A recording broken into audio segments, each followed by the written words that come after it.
Está refletindo um pouco sobre o tema a missão que transforma a cidade é aquela missão que transforma o bairro, né? Por quê? A missão que transforma a cidade é a missão que transforma o bairro. Porque se nós não transformarmos o nosso bairro, né, a nossa rua, nós não vamos de maneira nenhuma conseguir transformar a cidade do Rio de Janeiro. Que adianta, né, nós que estamos ali localizados no bairro do Riachuelo, pensarmos em ganharmos o Rio de Janeiro todo para Cristo e não fazermos nada no bairro do Riachuelo, né? Então precisamos ter o nosso esforço voltado primeiramente para o bairro do Riachuelo, né? Depois para a circunvizinhança, depois para a cidade do Rio de Janeiro, depois para o Brasil e depois para o mundo, né? Essa foi a ordem de Jesus aos seus discípulos quando ele falou em missões, né? Judéia, Jerusalém e até os confins da terra, né? E nós precisamos, né, trabalhar nesta forma, né, nesse sentido. Marcos capítulo 5, eu vou fazer uma leitura apenas de 5 versículos, do verso 15 ao verso 20. Marcos capítulo 5, verso 15 ao 20, diz o seguinte: E foram ter com Jesus, e viram o endemoniado, o que tivera a legião assentado, vestido e em perfeito juízo, e temeram. E os que aquilo tinham visto, contaram-lhes o que acontecera ao endemoniado e acerca dos porcos, e começaram a rogar de que saísse dos seus termos. E, entrando no barco, rogava-lhe o que for endemoniado, que o deixasse estar com ele. Jesus, porém, não lhe o permitiu, mas disse-lhe: Vai para a tua casa, para os teus, e anuncia-lhes quão grandes coisas o Senhor te fez, e como teve misericórdia de ti. E ele foi e começou a anunciar em Decápolis quão grandes coisas Jesus lhe fizera, e todos se maravilharam, né? Que homem é esse, irmãos? Que homem é esse que o texto está falando?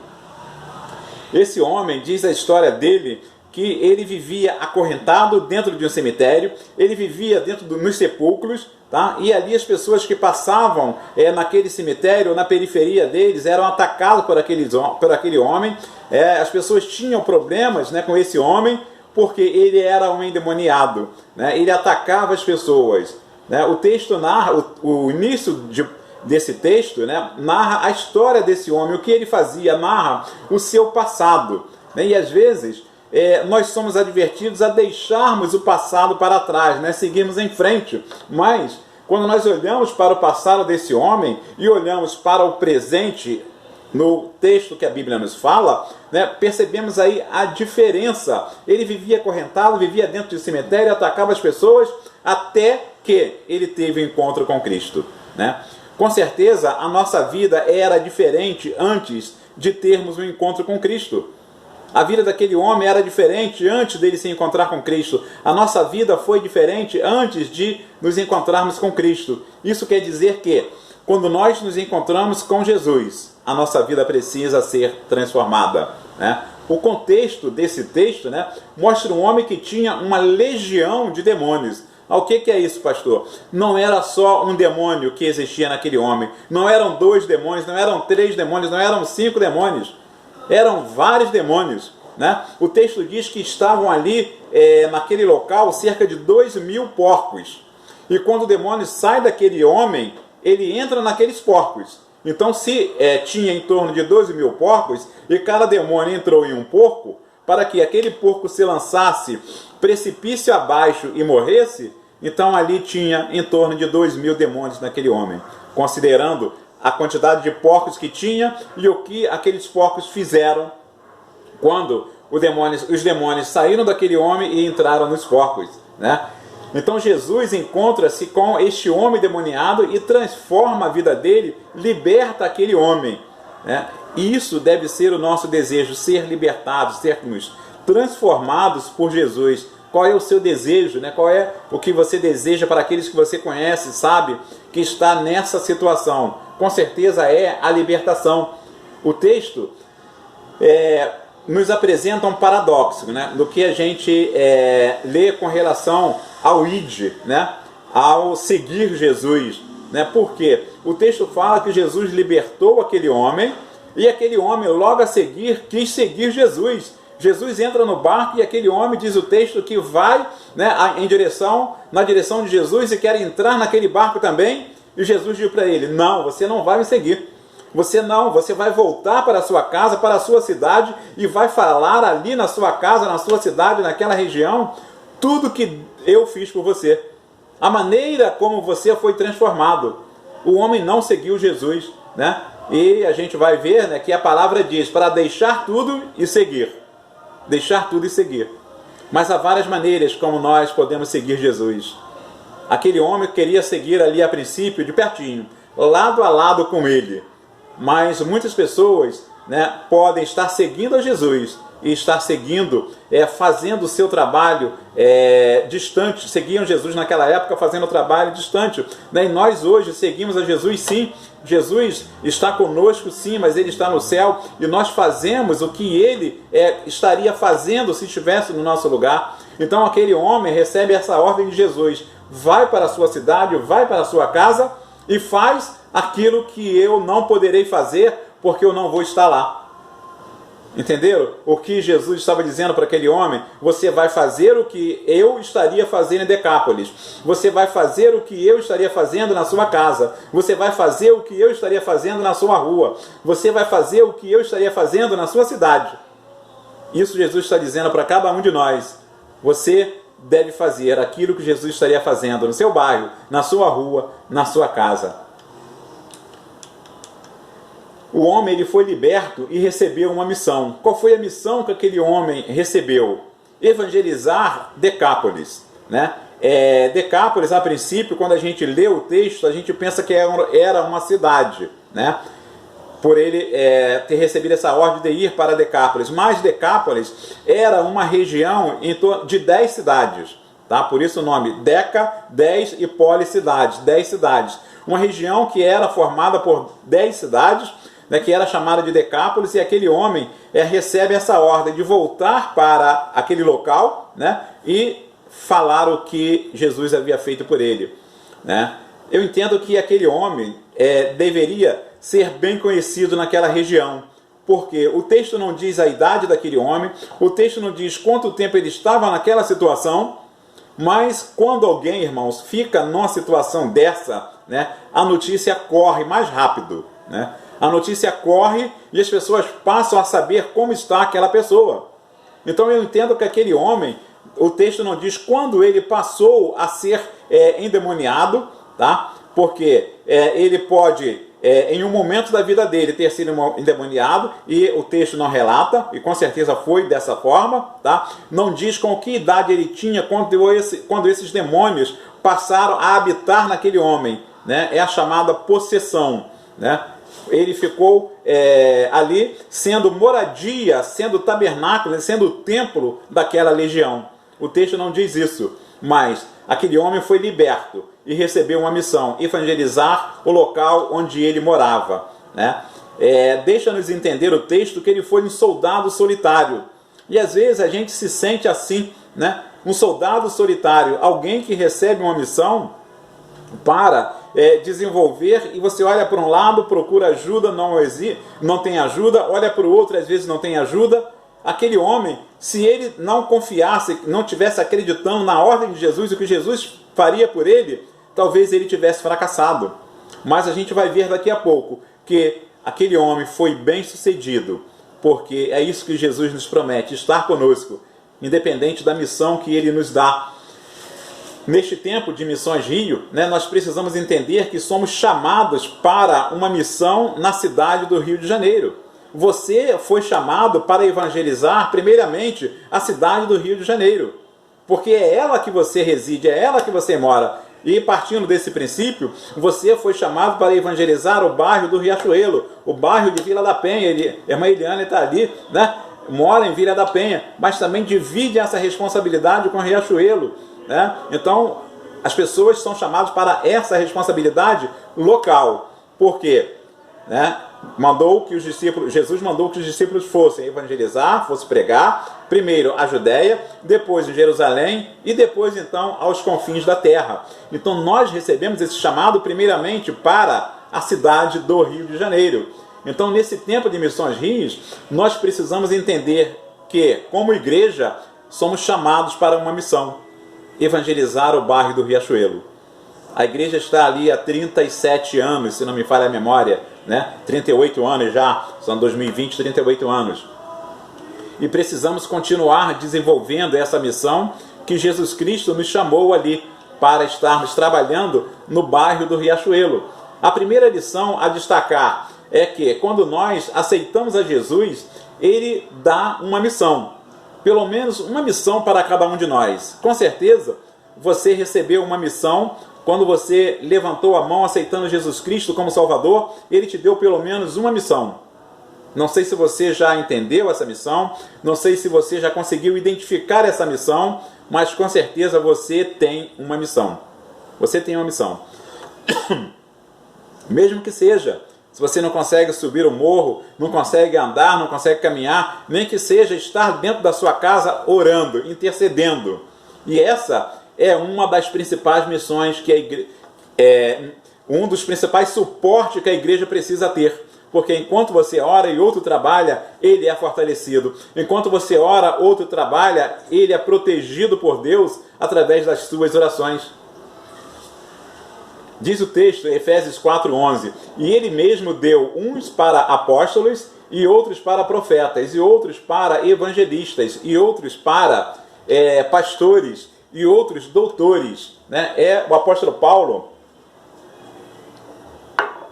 escrevendo aos crentes de Efésios, na igreja de Efésios, né?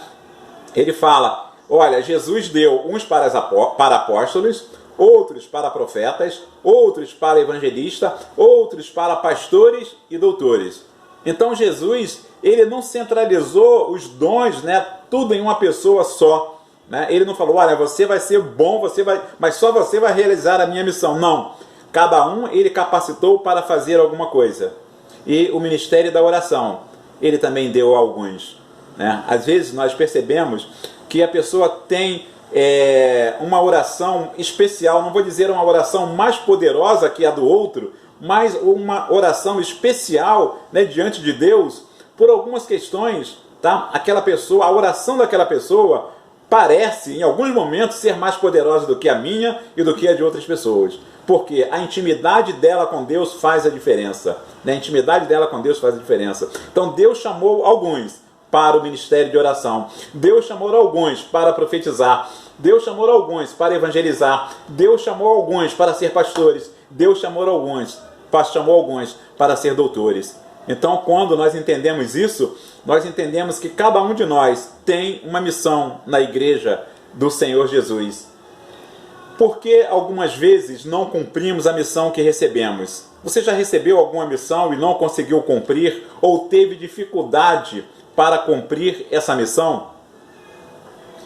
Talvez tenha sido, né? Porque nós, às vezes, para desenvolver alguma missão, nós procuramos fazer uma estratégia, nós procuramos algumas metodologias, nós procuramos projetos, fazemos projetos, né, para poder desenvolver uma missão que recebemos, e nós começamos a planejar aqui, planejar ali, e acabamos, né, que não fazemos nada.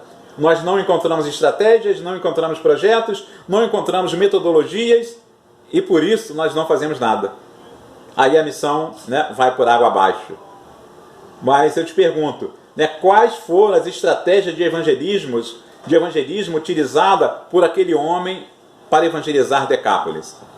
Será que ele sentou, falou, Jesus, eu vou planejar, eu vou aqui montar uma estratégia, eu vou montar um projeto aqui, vou te encaminhar, se você aprovar, eu vou começar, se você, vou montar um projeto para eu buscar recursos financeiros e depois então eu vou começar.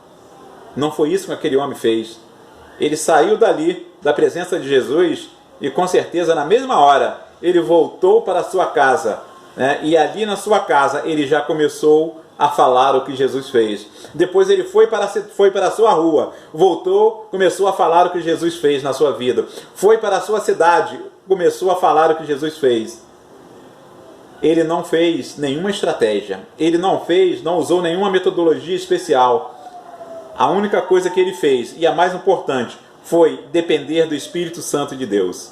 porque ele se colocou na dependência do Espírito Santo de Deus para evangelizar aquela região de Decápolis, naquelas 10 cidades, né, que formavam aquela região. Então, se ele fosse traçar metodologias e projetos, né, estratégias, ele teria nota 0. Mas ele entrou na dependência do Espírito Santo para que ele pudesse alcançar, né, o sucesso naquela missão. Uma segunda lição que nós precisamos destacar: quando ouvimos e entendemos a missão que Jesus nos dá, nós vamos e cumprimos sem questionar.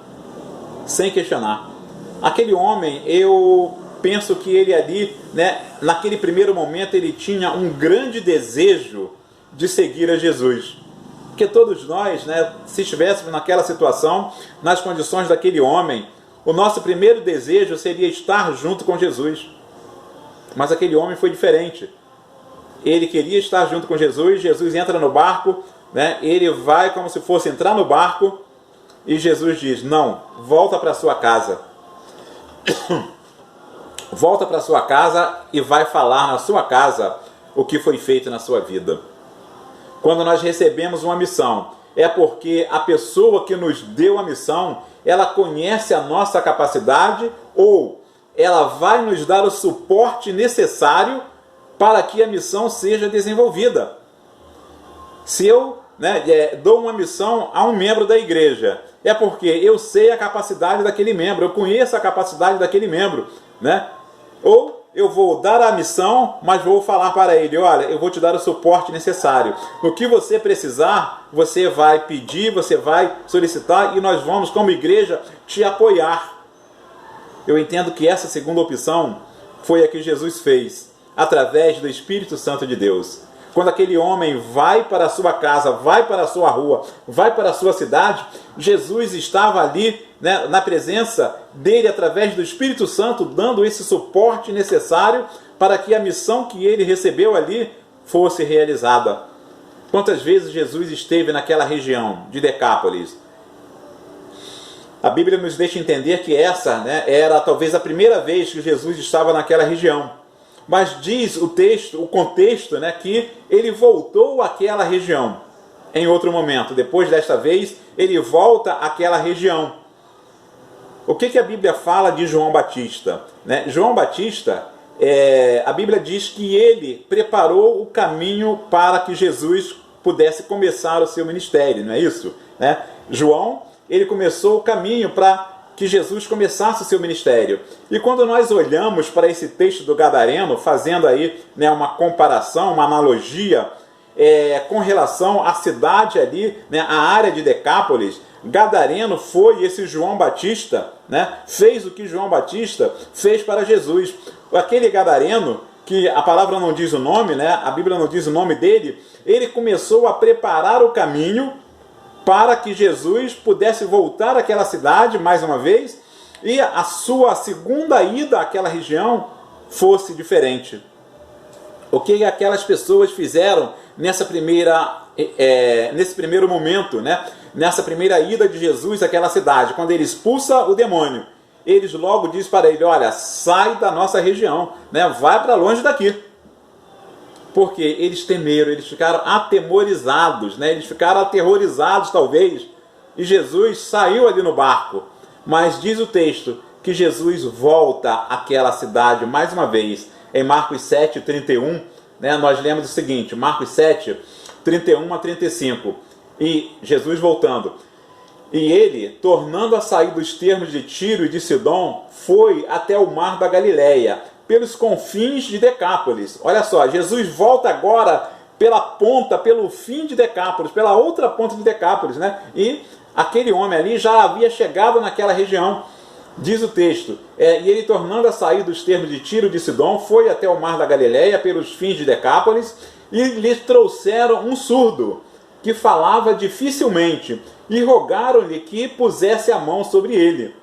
E tirando-o à parte, de entre a multidão, pôs-lhe o dedo nos ouvidos, e cuspindo, tocou-lhe na língua, e, levantando os olhos ao céu, suspirou e disse: Efatá, isto é, abre-te.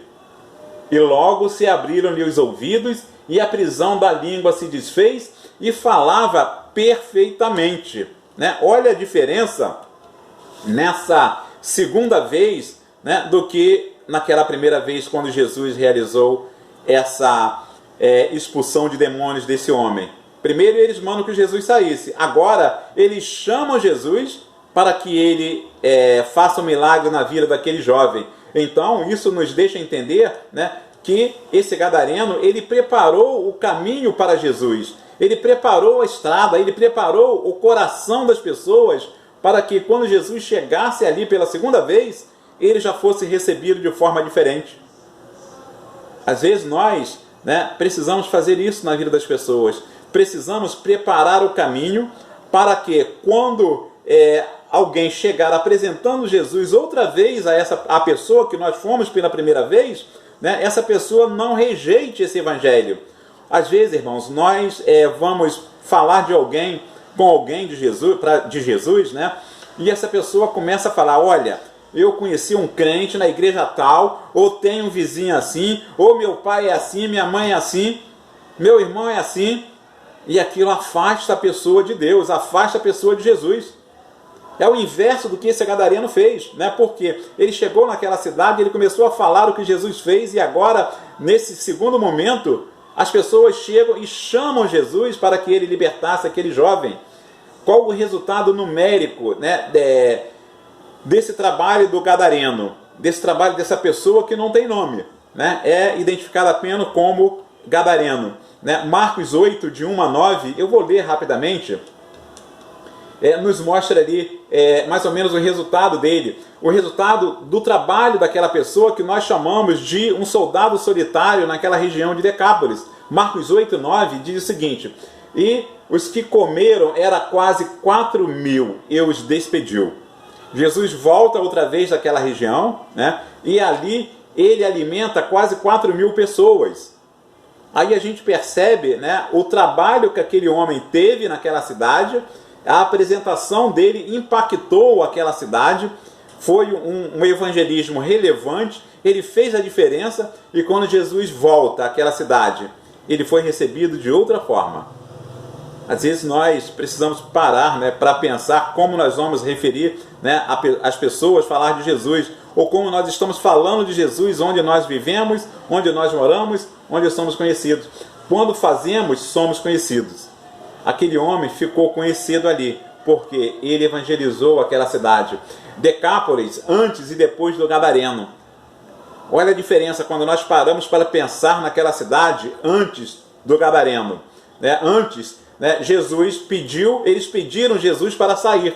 Antes do Gadareno, né, eles pediram Jesus para sair. E depois que aquele homem começou a falar de Jesus naquela cidade, eles buscaram a Jesus. Agora Jesus está na mesma região. Agora eles rogaram que pusessem a mão sobre um enfermo. Né? Aquelas próprias pessoas, talvez aqueles mesmos que expulsaram ele antes, agora estavam rogando que ele impusesse a mão sobre uma pessoa para que ela fosse liberta. Agora uma multidão seguia, né? A multidão não queria seguir. E agora cerca de 4.000 pessoas estavam seguindo a Jesus naquela cidade. Por que aquele homem foi liberto?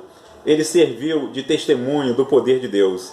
Né? Aquele homem foi liberto e serviu de testemunho do poder de Deus.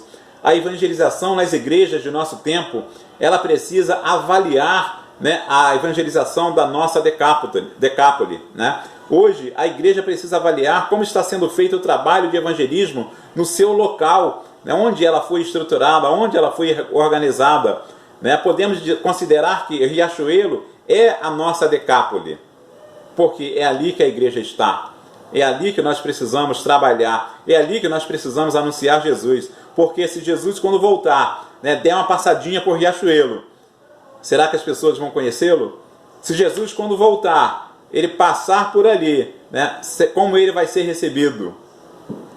Precisamos parar para pensar nisso. A dependência do Espírito Santo e as estratégias de evangelização da igreja contemporânea. Né? As estratégias da igreja primitiva era uma. Não que eles parassem, né, para dizer, não, eu vou planejar. Quando nós olhamos para a igreja primitiva, como ela agia no passado, parece dar a entender, né, que era tudo planejado realmente. Parece que os apóstolos sentavam e planejavam tudo o que fazia. mas eram inspirados pelo Espírito Santo de Deus. Aí eles faziam. Por que eles eram inspirados? Porque eles buscavam. Porque eles se colocavam à disposição. A estratégia de evangelização nas décadas de 70 e 80, né, os mais antigos sabem como foi a evangelização nos anos de 70, 80, 90, né, foi diferente da atualidade. Naquela época a evangelização era com grandes multidões. Hoje o evangelho tem crescido sim, mas tem crescido muito mais pelas pequenas igrejas do que pelas grandes. As estratégias de evangelização da igreja de hoje, né, como está a estratégia da igreja de hoje? O que nós temos feito como igreja? Nós precisamos, né, como Missões Rio, né, precisamos pensar o que vamos fazer. Precisamos pensar sim, mas precisamos primeiramente nos colocar à disposição do nosso Deus para que Ele trabalhe em nossas vidas, nossas mentes e corações, para que nós possamos agir. Qual a mensagem que o Senhor Jesus mandou aquele homem anunciar? Ele diz, olha, vai e anuncia quão grandes coisas Deus fez por você. Quão grandes coisas foi feito por você aqui neste lugar hoje. E como o Senhor teve misericórdia dele. Será que nós temos falado isso, né, para as pessoas à nossa volta? O que Deus tem feito por nós? Qual a mensagem que o Senhor Jesus mandou a PIB do Riachuelo anunciar na sua decápole? Na sua área? Qual a mensagem que a PIB do Riachuelo recebeu? A mensagem para anunciarmos é a mensagem salvadora do Senhor Jesus, que só Jesus Cristo salva, né? Só Jesus Cristo salva. Precisamos anunciar isso, falar isso para as pessoas. Precisamos convidar as pessoas para estar na igreja. Precisamos sair da igreja para ir até as pessoas. Precisamos agir de todos os meios para alcançar alguns, para salvar alguns. A igreja precisa conhecer a decápole para planejar ações de evangelismo. Porque Jesus enviou o gadareno para evangelizar a sua região. Já pararam para pensar nisso, irmãos? Quantos discípulos Jesus tinha? Quantos seguidores Jesus tinha ali? Ele não poderia chamar um daqueles e dizer para eles, olha, vai até Decápolis e evangeliza ali, né? Prega ali a palavra. Ele não fez isso. Ele libertou aquela pessoa que morava naquela cidade e falou para ele, olha, agora é contigo, vai lá, volta para lá e evangeliza. Volta para lá e fala o que Deus fez na sua vida. Quem tem que evangelizar a região onde a igreja está plantada? Quem tem que evangelizar a região onde a igreja está plantada? Né?